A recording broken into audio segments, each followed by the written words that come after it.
28 मार्च 2025 Myanmar के Sagaing reason में करीब 7.9 की तीव्रता का एक भूकंप आया और ये भूकंप इतना खतरनाक था कि इसने म्यांमार में तो 5,350 लोगों की जान ली ही ली, साथ ही साथ इसके पड़ोसी देश थाईलैंड पे भी ऐसा इम्पैक्ट क्रिएट किया कि वहां भी करीब 51 लोगों को अपनी जान से हाथ धोना पड़ा और कुछ जानें वियतनाम में भी गई। इस भूकंप से लोगों में दहशत फैल गई क्योंकि प्रकृति ने एक बार फिर से ये सिद्ध कर दिया कि उसकी हुकूमत के आगे कोई नहीं टिक सकता। लेकिन इससे पहले कि आप चैन की नींद सोए, थोड़ा जाग जाइए क्योंकि वैज्ञानिकों ने बताया है कि बहुत ही जल्द भारत में एक ऐसा खतरनाक भूकंप आने वाला है जो पिछले 900 सालों में इस भूमि पे नहीं देखा गया।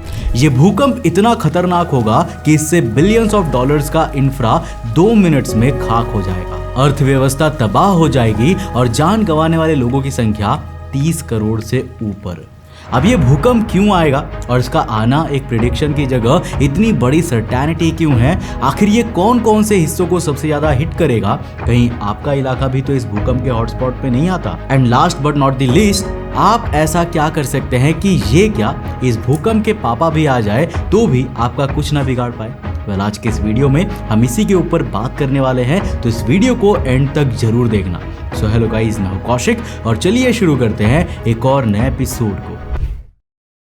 देखो, हम पहले भी अपने ढेरों वीडियोस में बता चुके हैं कि भारत हमेशा से एशिया का हिस्सा नहीं था, बल्कि इंडियन सबकॉन्टिनेंट की टेक्टोनिक प्लेट अफ्रीका से टूटकर एशिया के दक्षिणी इलाके से टकराई थी। जहां जब भारत की नॉर्दर्न और फॉर्मर एशिया की सदर्न प्लेट आपस में टकराई थी तो वो इम्पैक्ट इतना पावरफुल था कि उस समागम से हिमालय के उन पहाड़ों का जन्म हुआ जहां आज के दौर की सबसे ऊंची पर्वत श्रृंखला मौजूद है। अब इसने भारत और दक्षिण एशियाई देशों को गौरवान्वित महसूस करने का अवसर तो दिया, मगर साथ ही में एक परेशानी भी दे दी, और वो ये कि देखो, टेक्टोनिक प्लेट कोई खिलौना तो नहीं है जो बस एक बार क्रैश कर गई और हो गया, बल्कि ये टाइम के साथ साथ हर पल एक दूसरे को या तो और ज्यादा धकेलती रहती है या एक दूसरे से और दूर जाती रहती है। और इसी मूवमेंट में अगर दो टेक्टोनिक प्लेट्स एक दूसरे के नीचे चली जाती है या कोई फॉल्ट क्रिएट कर देती है तो उससे इतनी भयानक एनर्जी रिलीज होती है कि धरती दूर दूर तक कांप जाए, और इसी को हम इंसान भूकंप के नाम से जानते हैं। अब देखो, बात क्या है ना कि हर दो एडजॉइंट टेक्टोनिक प्लेट्स की तरह भारत के नॉर्दर्न एज पे मौजूद टेक्टोनिक प्लेट भी हर सदी के साथ तिब्बत के सदर्न टेक्टोनिक एज के करीब 2 मीटर नीचे खिसकती रहती है, जो वैसे तो टेक्टोनिक प्लेट्स के लिए कोई बड़ी बात नहीं है। लेकिन आजकल एक बात ये जरूर है कि हम सब अपने दिन काफी एनर्जेटिक वे में शुरू करना चाहते हैं, लेकिन हमारी लाइफस्टाइल ऐसी है कि थकान कब और कहां आ जाए पता ही नहीं चलता। तभी तो लोग अपने रूटीन में शिलाजीत ऐड करना चाहते हैं, लेकिन असली चैलेंज वहीं से शुरू हो जाता है, क्योंकि मार्केट में असली हाई प्योरिटी शिलाजीत मिलना बहुत ही मुश्किल है। इसके अलावा मार्केट में मिलने वाला रेजिन फॉर्म काफी बिटर, मेसी होता है, और फ्रैंकली आप भी एग्री करोगे कि इसे रोज ले पाना ऑलमोस्ट इम्पॉसिबल होता है। इसलिए मैं आपको बताना चाहता हूँ एक स्मार्टर सोल्यूशन के बारे में, मैन मैटर्स शिलाजीत गमीज। ये वो ऑप्शन है जिसमें क्वालिटी भी है, टेस्ट भी है और कन्वीनियंस भी है। मैन मैटर्स की शिलाजीत गमीज में आपको मिलता है इंडिया का हाईएस्ट क्वालिटी शिलाजीत, जिसके हर बैच को NABL एक्रेडिटेड लैब से थर्ड पार्टी टेस्ट किया जाता है। इसके हर गमी में होता है 70% प्लस फल्विक एसिड, जो प्योर पावर का सिग्नल है। इसमें अश्वगंधा भी ऐड किया गया है और सब कुछ 100% नेचुरल इंग्रेडिएंट से बना होता है। अब टेस्ट की बात करें तो एकदम मजेदार विद नो मेस, जिन गमीज को आप इजीली एनीवेयर एनी टाइम ले जा सकते हो। और सबसे खास बात, नो एडेड शुगर, जिसका सीधा असर आपकी ओवरऑल एनर्जी लेवल्स पर पड़ता है। बस दिन में सिर्फ 2 गमीज और 3 महीने के अंदर आप खुद फर्क महसूस करेंगे। तो अगर आप भी शिलाजीत रूटीन में लेना चाहते हैं तो बिना किसी मेस के checkout Man Matter shilajit gummies, link description box में दिया गया है, जरूर ट्राई करना। Now coming back to the topic, पर ये मामला इसीलिए सीरियस हो जाता है क्योंकि ये इंडियन प्लेट धीरे धीरे स्मूथली तिबेतियन प्लेट के नीचे नहीं जाती, बल्कि इन दोनों के बीच का फ्रिक्शन धीरे धीरे बढ़ता रहता है, और फिर कुछ मिनट्स के अंदर ही ये प्लेट्स एक दूसरे के नीचे हो जाती है, जो बहुत ही सडन है। इतना एनर्जेटिक टेक्टोनिक मूवमेंट जो बाकी जगहों पे कई दशकों तक चलता रहता है, वो इन दो प्लेट्स के बीच महज कुछ ही मिनटों में हो जाने के कारण इतनी एक्सट्रीम एनर्जी रिलीज होती है कि उसके रिपल्स भूकंप के तौर पे सिर्फ भारत ही नहीं बल्कि पूरे एशिया को झकझोर के रख देती है, जिस वजह से कई दशकों के अंतराल में एक बार भारत में कोई ना कोई विध्वंसक भूकंप आता ही आता है। अब देखो, इश्यू ये है ना कि इस टेक्टोनिक इरप्शन की वजह से होने वाले आखिरी भूकंप को आए 70 70 साल से भी ज्यादा हो चुके हैं। ऊपर से जिस हिसाब से आजकल खतरनाक मैग्नीट्यूड के भूकंप आ रहे हैं, जैसे अभी साल 2023 में टर्की सीरिया में भयंकर भूकंप आया था जिसने 60,000 से ज्यादा लोगों की जान ले ली, उसी तरह म्यांमार वाले भूकंप ने भी अभी कितनी बेइंतहा तबाही मचा दी कि सदियों पुराने म्यांमार के सैकड़ों मंदिर तबाह हो गए। अब चूंकि लास्ट हिमालयन अर्थक्वेक आए 70 साल से भी ऊपर हो चुके हैं, इसीलिए सवाल अब ये नहीं रहा कि भूकंप आ सकता है या नहीं, बल्कि सवाल अब ये हो चुका है कि अब ये कब आएगा। और इतना कंफर्म है कि ये जब भी आएगा अभी 2, 3 या 5 साल में इसमें जान खोने वाले लोगों की संख्या हजारों या लाखों में नहीं बल्कि करोड़ों में होगी। ऐसा क्यों? वेल, इसके पीछे 3 मेजर रीजंस हैं। पहला तो ये कि इन सभी जगह आने वाले भूकंपों का मैग्नीट्यूड रिक्टर स्केल पे 7 से 8.5 के बीच रहता है, जबकि भारत में जो भूकंप इस स्लिप के बाद हिट करता है ना, वो 9 के मैग्नीट्यूड का एस्टिमेट किया जा रहा है। एक रेफरेंस के लिए बताना हो तो 15 जनवरी साल 1934 के दिन भारत नेपाल बॉर्डर में एक भूकंप आया था, जिसका एपिसेंटर ऐसे इलाके में था जहां खास आबादी नहीं होती थी, मगर फिर भी उसने ऐसे आफ्टर इफेक्ट्स जनरेट किए कि करीब 30,000 लोग मारे गए थे और कई इंपॉर्टेंट बिल्डिंग्स ध्वस्त हो गई थी। इस बार तो ये भूकंप और भी अधिक तीव्रता से आएगा और अधिक एरियाज पे इफेक्ट करेगा। एंड मोस्ट इंपॉर्टेंटली, भारत ने इतना बैकवर्ड प्रोग्रेस किया है इस एक सदी में कि उस वजह से ये तबाही का मंजर और खतरनाक हो जाएगा। अब 100 साल के डेवलपमेंट को हम बैकवर्ड प्रोग्रेस क्यों कह रहे हैं, इसके बारे में हम आपको आगे बताएंगे। देखो, दूसरा रीजन जो इस तबाही को हजारों गुना बढ़ाएगा वो है भारत की डेमोग्राफी।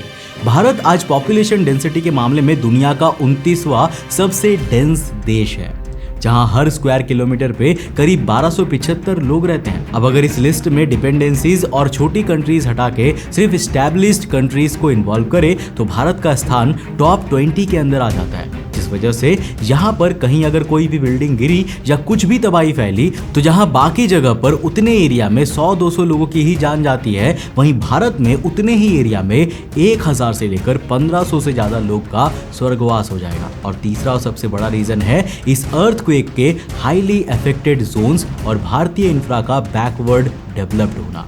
और इसे समझने के लिए हमें थोड़ा जियोग्राफिकल और आर्किटेक्चरल पर्सपेक्टिव को समझना पड़ेगा। तो जरा ध्यान से सुनिएगा, ये है भारत की हिमालयन प्लेट से जुड़े हाई अर्थक्वेक रिस्क वाले जोन एरियाज, जहां पर अगर आप गौर करेंगे ना तो दिल्ली, मुंबई, कोलकाता जैसे सभी मेट्रो सिटीज जोन 4 या 5 में आ रहे हैं। मतलब कि सबसे ज्यादा कोहराम इन्हीं इलाकों में मचेगा, ये साफ है। नॉर्थ ईस्ट का इलाका तो इस कदर डार्क रेड में रंगा हुआ है मानो वहां तो जैसे कुछ बचेगा ही नहीं। और इसका सबसे बड़ा रीजन ये है कि भारत की ये north eastern 7 sisters Himalayan plate के सबसे ज्यादा करीब है। अगर इस मैप को क्लोजली ऑब्जर्व करें तो भारत की करीब 59% population highly intense quacks areas में है, यानी जब भी ये भूकंप हिट करेगा ना तो इसका असर भारत में 80 करोड़ लोगों के जीवन पर पड़ेगा। और अगर इस अफेक्टेड पॉपुलेशन को एस्टिमेटेड डेथ टोल में भी कन्वर्ट करें तो वो 10 करोड़ से ऊपर निकलता है। अब आप सोच रहे होंगे कि यार ये तो भारत के करीब 6.67% जनसंख्या की तबाही की बात हो रही है, पर ऐसा कैसे पॉसिबल है? तो इसे साबित करने के लिए मैं बस आपसे एक सवाल पूछना चाहता हूँ। चलिए आप ये बताइए कि आप जिस भी मकान में रह रहे हैं वो BIS द्वारा निर्धारित की गई इन भूकंप प्रतिरोधी गाइडलाइंस में से कितनों को फॉलो करता है? आप में से कितने तो ऐसे होंगे जो BIS या इन गाइडलाइंस का नाम भी पहली बार सुन रहे होंगे। और एक भारतीय आम आदमी के लिए इतना आर्किटेक्चरल नॉलेज रखना थोड़ा अनरियलिस्टिक भी है। तो चलिए इस सवाल को थोड़ा सा सिंप्लीफाई करते हैं और केवल इतना बता दीजिए कि आपके घर का स्ट्रक्चर कितने मैग्नीट्यूड तक के अर्थक्वेक को रेजिस्ट करने के केपेबल है। जरा सोच के बताइए। क्या हुआ? नहीं पता? अगर आप किसी फ्लैट या लीज्ड बिल्डिंग में रहते हैं तो जरा अपने बिल्डर को फोन करके भी यही सेम सवाल पूछ लीजिए। मैं दावे के साथ कह सकता हूं कि उनमें भी आधों को BIS का B भी नहीं पता होगा।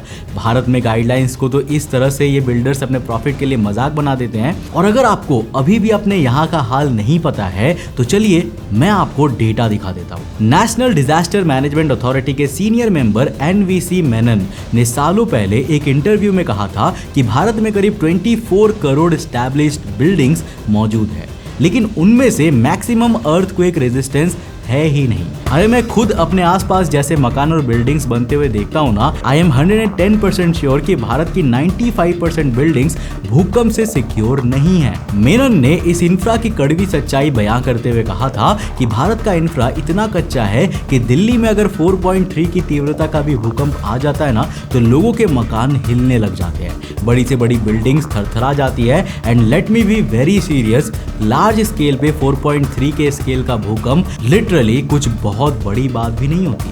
तब ये हाल है। इसी को देखते हुए होम मिनिस्ट्री ने एक डायरेक्टिंग गाइडलाइन भी जारी की थी कि मई 2007 के बाद बनने वाली सभी बिल्डिंग्स का अर्थक्वेक कंप्लायंट होना बहुत जरूरी है। और इससे बहुतों के मन में आस जगी थी कि शायद इसके बाद से फाइनली भारत में ऐसे इंफ्रा बनना शुरू हो जाएगा जिससे भूकंप का डर रहे ही ना। क्योंकि जापान जैसा देश जहां पर हर साल औसतन 1011 भूकंप 4 के ऊपर के मैग्नीट्यूड के आते हैं, वहां की बिल्डिंग्स ऐसी टेक्निक्स का इस्तेमाल करके बनी है ना कि बड़े से बड़ा भूकंप भी झेल जाए।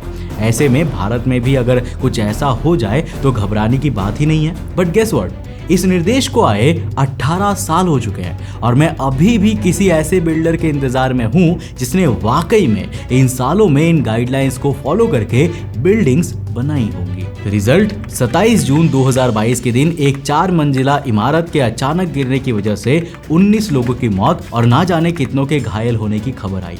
एनसीआरबी के डेटा की माने तो साल 2018 से 2022 के बीच करीब 8,756 लोगों की मौत बिल्डिंग्स ढह जाने की वजह से हुई थी। यानी औसत हर दिन 5 लोग किसी न किसी बिल्डिंग के ढह जाने की वजह से खत्म हो जाते हैं। और इसमें से मैक्सिमम के लिए कोई भूकंप खास रिस्पॉन्सिबल नहीं होता। कहा जाता है कि जब भूकंप आता है ना, तो सबसे सेफ बचने का तरीका है घर से बाहर निकल जाओ। पर हमारे देश की तो कहानी ही अलग है। जब भी ये भूकंप आएगा तो 24 करोड़ ना सही तो फिर भी हम ये मोटा मोटी एज्यूम कर सकते हैं कि 1 लाख बिल्डिंग्स इस क्वेक से गिर सकती है। और भारत की सिटीज और बिल्डिंग्स तो बनाई भी इतनी बढ़िया तरीके से गई है ना कि अगर वो गिरे तो वो सीधे ना गिर के पूरी तरह आसपास के इलाकों और अगल बगल की सड़कों की तरफ गिरेंगे, जिस वजह से अगर किसी इलाके में 3 बिल्डिंग्स भी ढह गई तो उसका मलबा आसपास सब कुछ तबाह कर देगा। और ये कहना गलत नहीं होगा कि चाहे आप अंदर रहें या बाहर, अगर आप किसी भी बिल्डिंग की हाइट जितनी डिस्टेंस के आसपास भी है तो आपकी जान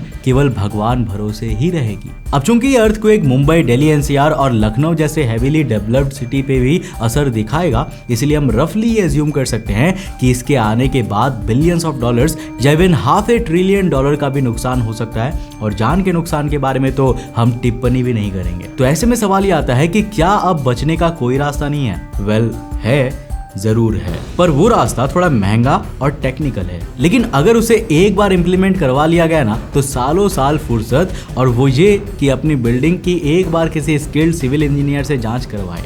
अगर मकान अभी बनने के प्रोसेस में है तो बिल्डर से कहे कि BIS रेगुलेशंस के अकॉर्डिंग ही घर बनवाएं, और अगर घर बन चुका है तो सिविल इंजीनियर्स जो चेंजेस रेकमेंड करे उन्हें करवाइए। अब एक तो भारत में सबसे बड़ी दिक्कत भी यही है कि यहाँ इतने काबिल और स्किल्ड लोग है ही नहीं जो इतनी रैपिडली इस डिमांड को फुलफिल कर पाए। इस बात को इकोनॉमिक टाइम्स में भी उजागर किया गया था, जहाँ तक कि प्रीमियम गवर्नमेंट इंस्टीट्यूट्स के बच्चों में भी ये प्रॉब्लम देखी जा रही है। आई मीन जिस हाल में एजुकेशन और एडमिशन सिस्टम चल रहा है ना, उसे देखते हुए और एक्सपेक्ट भी किया जा सकता है, पर उस पर कभी और चर्चा करेंगे। सरकार को इसके लिए इंटरफियर करना पड़ेगा, नहीं तो बहुत देर हो जाएगी और लोगों की जान माल के नुकसान को लेकर हम खाली संवेदना ही जताते रह जाएंगे। या जितना इंडिया इसके परिणामों में कवर्ड है, क्या पता हम ही संवेदना बन जाए, क्योंकि इस प्रलय को टालना असंभव है। मगर आपके हिसाब से आने वाले समय में इस कैलेमिटी को टालने के लिए क्या करना चाहिए, मुझे नीचे कमेंट सेक्शन में लिखकर जरूर बताना। अगर ये वीडियो पसंद आया और उससे कुछ नई जानकारी मिली तो इस वीडियो को लाइक कर देना और अपने दोस्तों के साथ जरूर शेयर करना,